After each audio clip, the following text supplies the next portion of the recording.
श्री हरिवंश भागवतिक प्रश्न उत्तर सुनिएगा। प्रश्न 1 है, भगवान ने कलयुग क्यों बनाया? भगवान ने कलयुग इस उद्देश्य से बनाया कि जीव का जल्दी कल्याण हो जाए। उसके द्वारा किए गए थोड़े पुण्य कर्म का भी महान फल हो जाए।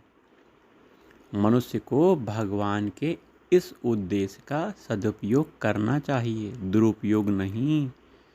कलयुग समयुग आन नहीं, जो नर कर विश्वास, गाई राम गुण गण विमल, भवतर बिनहि प्रयास।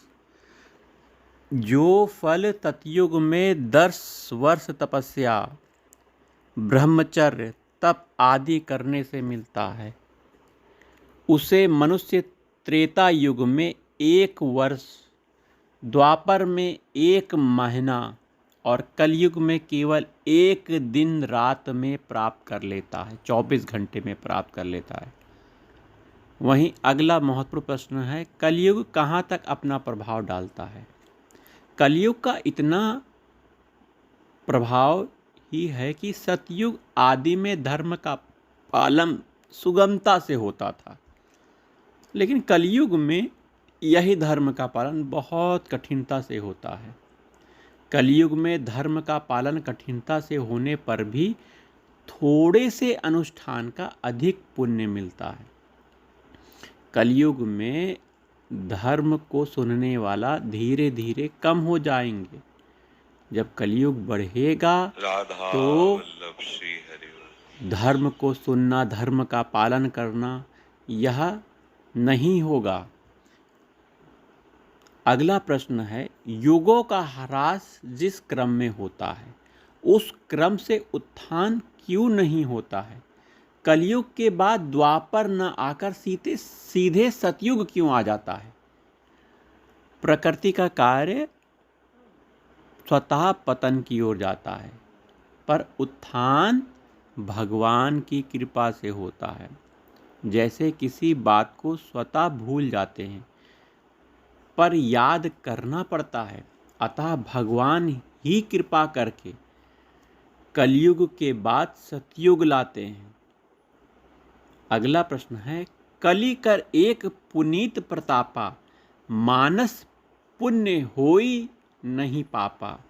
ये इसका क्या तात्पर्य है? इसका तात्पर्य ध्यान से सुनिएगा। भगवान ने कलयुग में छूट दे दी है। क्या छूट दी है?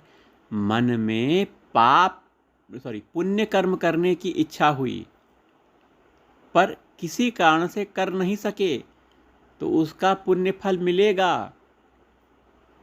किसी कारण से मन में पाप कर्म करने की यदि आपके अंदर इच्छा हुई, पर पाप कर सके नहीं, उसका आपको पश्चाताप हुआ, तो उसका पाप आपको नहीं लगेगा। यहाँ पुण्य सोचा आपने करने के लिए, कोई अच्छा काम करने के लिए, लेकिन वो कर नहीं पाए, तो उस पुण्य का फल मिलेगा जो आप कर नहीं पाए हो, मन में सोचे हो। लेकिन पाप आप करने की इच्छा करे और वो क्रिया में नहीं उतर पाई, मन में ही रही, तो उसका फल नहीं मिलेगा। जिसकी इच्छा नियत मतलब पाप करने की है, उसको तो पाप लगेगा ही, क्योंकि इच्छा पाप का मूल है, जिससे पाप पैदा होता है। हाँ, पाप करने की नियत न होने पर भी किसी कारण से, पुराने संस्कारों से, कलयुग के प्रभाव से मन में पाप वासना आ जाए तो उसका दोष नहीं लगता। पाप वासना आ जाए, क्रिया रूप में उतरने की बात नहीं की गई है।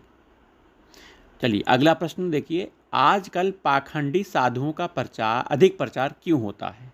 पाखंडी साधुओं का, तो इस कलयुग में इसमें कलयुग सहायता करता है भैया। यदि पाखंडी साधुओं का प्रचार नहीं होगा तो कलयुग कैसे कहलाएगा? वास्तव में पाखंडी साधुओं का प्रचार केवल भबका होता है, जो स्थायी नहीं होता है। असली त्यागी साधु का प्रचार हमेशा स्थायी होता है। उनके द्वारा लोगों का स्थायी और असली हित होता है। जिसके भीतर थोड़ी भी भोग वासना होती है, उसके द्वारा लोगों का असली हित नहीं होगा। वहीं अगला प्रश्न, स्वर्ण में कलयुग का निवास बताया गया है, सोने में। अतः स्त्रियों को सोने के गहने पहनने चाहिए कि नहीं चाहिए? तो गहना पहनने में दोष नहीं दिखता। स्वर्ण को पवित्र माना गया है, लेकिन स्वर्ण के अभिमान में, स्वर्ण का अभिमान कि मैं सोना पहना हूँ, ये इसमें कलयुग का निवास है। अभिमान नहीं होना चाहिए। श्री हरि।